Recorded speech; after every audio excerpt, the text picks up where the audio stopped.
You've heard the usual reasons to walk 1,000 times. Heart health, step count, calories, blood sugar. Those are the obvious benefits. The ones every fitness channel, every doctor, and every wellness influencer already talks about. But those are not the deepest reasons walking changes how you feel. What's rarely explained is the quieter work happening underneath. The work that decides how heavy your body feels by the end of the day, how stiff your joints become as you age, how clearly your mind works when you need ideas, and how deeply you sleep at night. Walking doesn't just move your legs. It activates systems most people were never taught about in school. Systems that operate silently in the background, deciding whether you feel light or sluggish, sharp or foggy, young or old in your body. Today we're going to look at 5 of those hidden systems.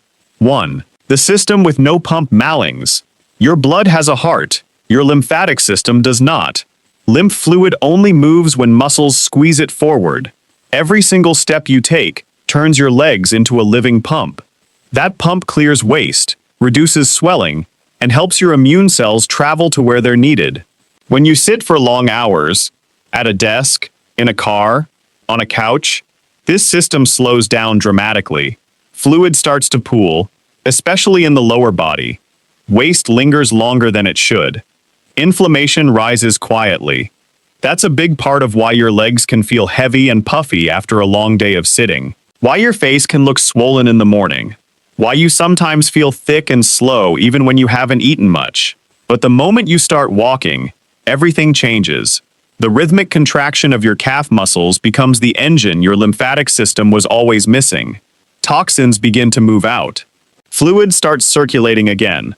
Your body's internal cleanup crew finally gets to work properly. This single mechanism is one of the most overlooked reasons people say they feel lighter after a walk. It's not just psychological. Their drainage system is actually functioning again. And the more consistently you walk, the better this system stays online throughout the day. 2. The joints that feed themselves starch. Most people assume joints wear out simply from use, like brakes on a car that slowly grind down over time. But your joints don't work that way. Inside every major joint is a lubricant called synovial fluid. Think of it as your body's natural oil. It reduces friction, nourishes cartilage, and keeps movement smooth. Here's the surprising part. Synovial fluid isn't delivered through blood vessels the way nutrients reach most tissues. Cartilage has almost no blood supply of its own. Instead, it depends entirely on movement to circulate nutrients in and push waste out. This process is called imbibition. Every time you walk, your joints compress and then release. That rhythmic motion draws fresh synovial fluid deep into the cartilage and flushes out metabolic waste that would otherwise build up. This is why long periods of sitting often leave joints feeling stiff and creaky, not because they're being damaged, but because they're being starved of the very motion that keeps them nourished. Walking isn't just gentle on your joints. It's one of the few things that actively feeds them. People who walk regularly often notice that their knees, hips, and ankles feel more fluid and less old over time. That's not magic. That's nutrition through movement. 3. The conversation between your legs and your gut self. Trillions of bacteria live in your digestive tract. Scientists call this your microbiome, and it does far more than digest food. It influences your immune system, it influences inflammation throughout your entire body.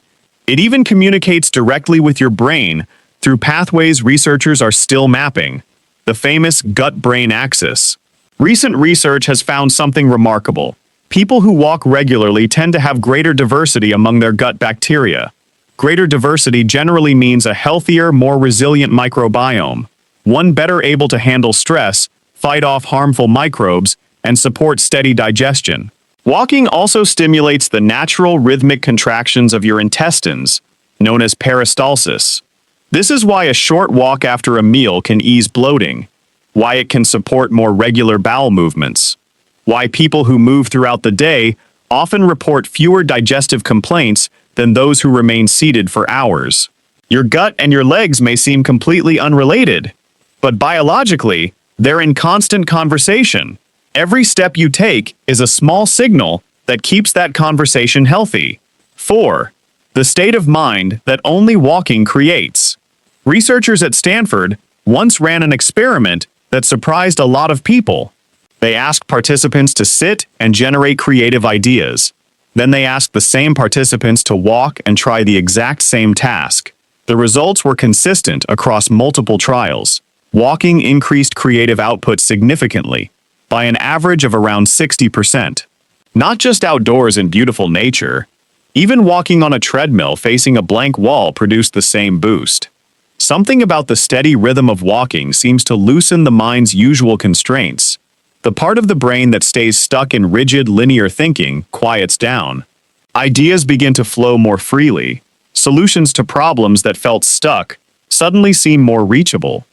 This is why so many writers, philosophers, and thinkers throughout history developed the habit of walking whenever they needed to think clearly. Beethoven walked every afternoon with paper and pencil ready. Nietzsche claimed that all truly great thoughts are conceived while walking. Darwin wore a path into the ground near his home from daily walks. They weren't just getting fresh air, they were unlocking a cognitive state that stillness simply doesn't produce. And the effect doesn't vanish the moment you sit back down. Research shows the creative boost can linger for a while afterward, making a short walk before important thinking or problem solving surprisingly powerful. 5. The signal that reaches your sleep cow. The final hidden change happens after the walk is over. It happens at night.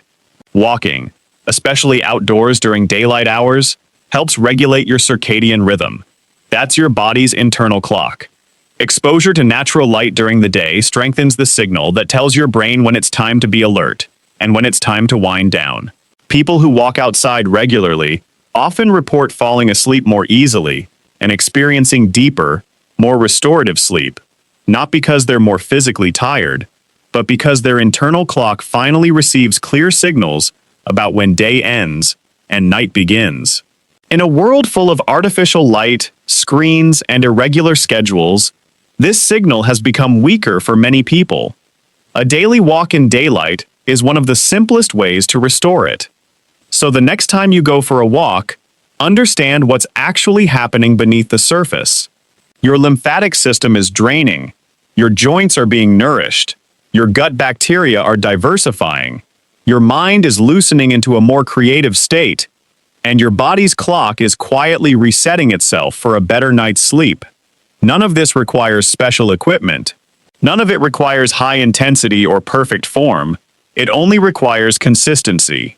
One of the simplest habits on earth, working on almost every hidden system inside you at the exact same time. And the best part, you can start today. Just open the door and walk.